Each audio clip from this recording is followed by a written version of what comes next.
Assalamualaikum warahmatullahi wabarakatuh. Izin memperkenalkan diri, Taruni Muda Destika Rizky Putri Hestiaji dari Program Studi Teknologi Mekanika Perkeretaapian NIT 2230042 Politeknik Perkeretaapian Indonesia Madiun.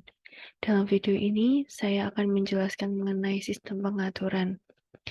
Saya mendapatkan informasi dan materi dan referensi dari Bapak Fadli Rosek selaku dosen pengampu saya di mata kuliah Teknik Pengaturan. Selanjutnya, saya akan menjelaskan mengenai sistem pengaturan. Nah, pada slide ini dijelaskan bahwa sistem pengaturan ini memiliki istilah lain, yakni sistem pengendalian, sistem pengontrolan, teknik kontrol, atau teknik pengaturan. Sistem pengaturan ini sendiri memiliki makna atau arti, yakni sekumpulan beberapa komponen fisik yang dipadu menjadi satu sehingga mampu melaksanakan pengaturan sistemnya sendiri maupun sistem yang berada di luarnya. Sistem pengaturan ini juga memiliki definisi lain, yakni suatu proses pengaturan terhadap suatu besaran. Misalnya, variabel atau parameter, untuk menjaga agar sebuah besaran berada pada jangkauan tertentu. Sedangkan arti dari teknik pengaturan atau sistem pengaturan adalah sebagai sebuah usaha atau perlakuan terhadap sebuah sistem dengan masukan tertentu untuk memperoleh keluaran yang sesuai dengan berbagai masukan yang tertentu dengan mengaturkan unsur-unsur pada sistem kendali. Lalu pada slide berikutnya, ini merupakan variabel yang berkenaan dengan konsep sistem pengontrolan.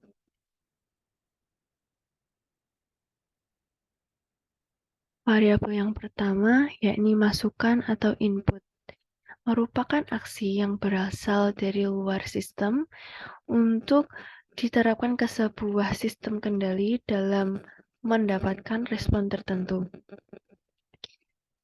Selanjutnya, variabel keluaran atau output merupakan reaksi sederhana yang sebenarnya diperoleh dari sebuah proses pengontrolan.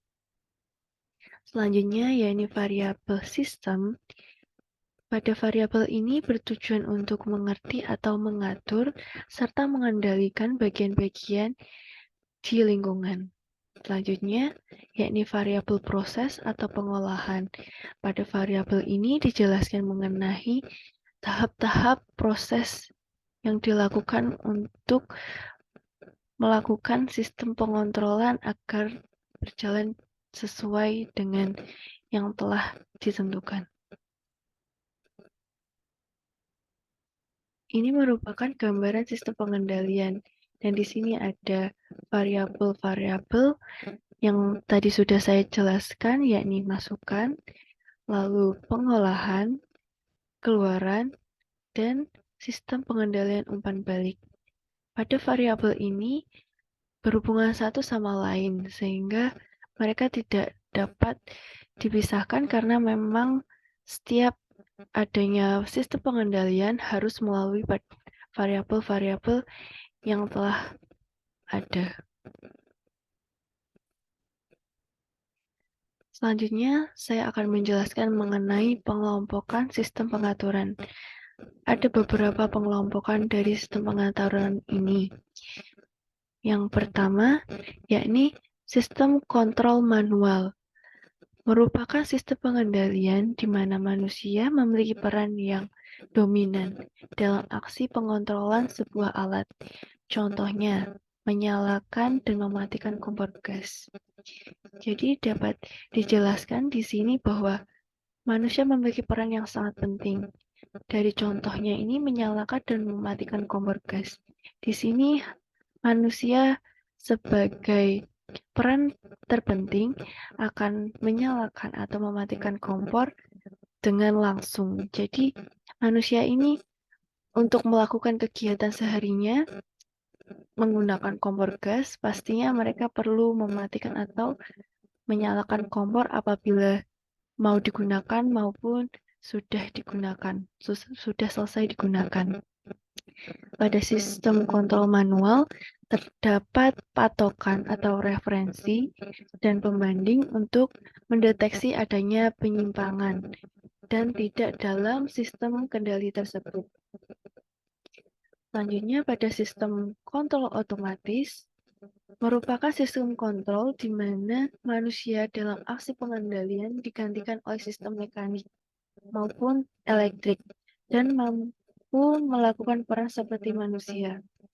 Contohnya seperti automatic robot bergerak memasukkan dari sensor-sensornya.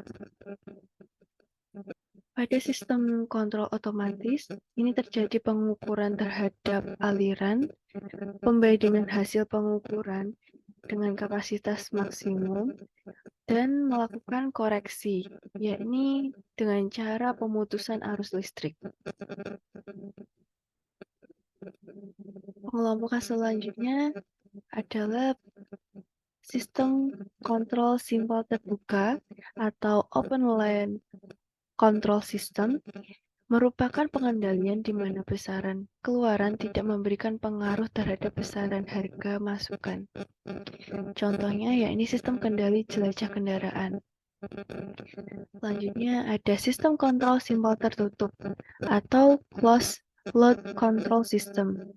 Merupakan sistem pengendalian di mana besaran keluaran turut andil dalam aksi pengendalian.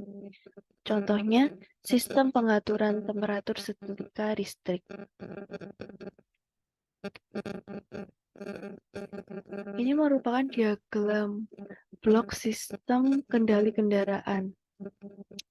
Yang pertama ini ada akuator, merupakan elemen yang mengonversikan besaran listrik analog menjadi besaran.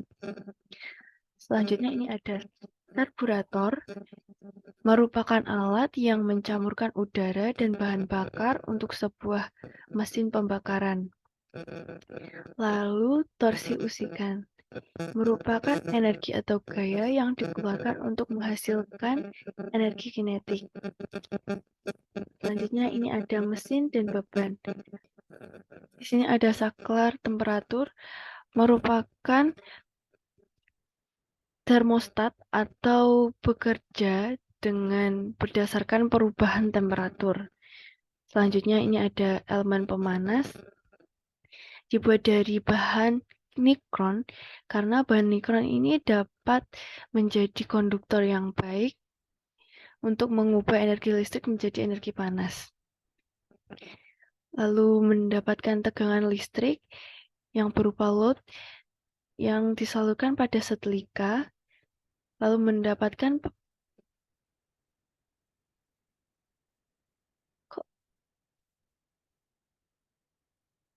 pemakaian panas, lalu akan menghasilkan berupa temperatur. Selanjutnya, sistem kontrol kontinu merupakan sistem pengontrolan yang berlangsung secara terus-menerus atau kontinu. Untuk pengendalian sistem kendali jenis kontinu atau analog ini dapat dibagi menjadi beberapa bagian. Sistem kontrol diskontinu merupakan sistem pengendalian di mana besaran keluaran turut andil dalam aksi pengendalian. Untuk pengendalian sistem kendali jenis diskontinu atau discrete dapat dibagi menjadi beberapa bagian. Ini merupakan bagian sistem kendali kontinu. Yang pertama yaitu konvensional. Pada pengendalian proporsional ini, di mana keluaran sebanding dengan penyimpangan. Contoh dari bagian proporsional yakni pengendalian uap melalui katup dan pengendalian transmisi tekanan.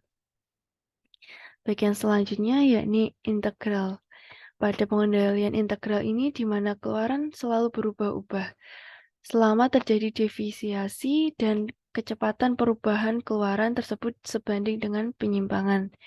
Contohnya, pengendalian level cairan dalam tangki dan pengendalian sistem tekanan. Bagian diferensial merupakan pengendalian integral dan yang jarang dipakai secara tersendiri tetapi digabungkan dengan jenis proporsional. Jadi bagian diferensial ini merupakan penggabungan dari bagian integral dan proporsional. Pada bagian ini bertujuan untuk menghilangkan keraguan jika jenis proporsional ini memerlukan karakteristik yang stabil.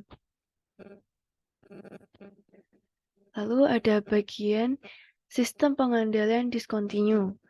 Pada bagian pertama yaitu pengendalian dengan dua posisi. Contohnya relay, termostat, level, saklar, on-off, dan sebagainya. Bagian selanjutnya yakni pengendalian dengan posisi ganda. Contohnya saklar, pemilihan selector switch. Keuntungan dari bagian ini adalah cenderung mengurangi osilasi. Selanjutnya, bagian pengendalian floating. Pada posisi yang relatif terbatas, dalam jenis ini pemindahan energi dapat dilakukan melalui salah satu daripada beberapa kemungkinan yang ada. Lalu, pengelompokan sistem kontrol servo. Sistem kontrol servo, yakni sistem kendali yang berumpan balik dengan keluaran berupa posisi, kecepatan, atau percepatan. Sedangkan sistem kontrol regulator merupakan bentuk lain dari mekanisme servo. Utama dari sistem kontrol servo dan regulator, yakni pada regulator diberikan sinyal tambahan yang akan menghasilkan output yang berbeda dengan servo.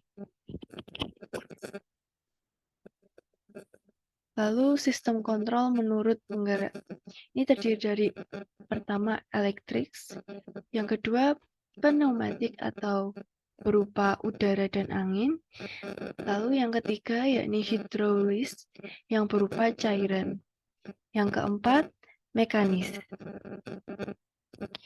Dalam pengaplikasian sistem kontrol ini diterapkan sebagai berikut.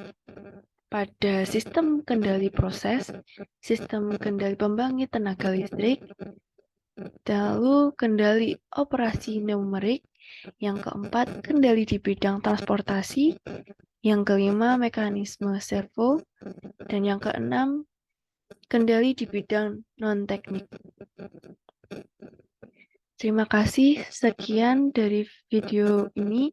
Mohon maaf apabila ada kesalahan. Wassalamualaikum warahmatullahi wabarakatuh.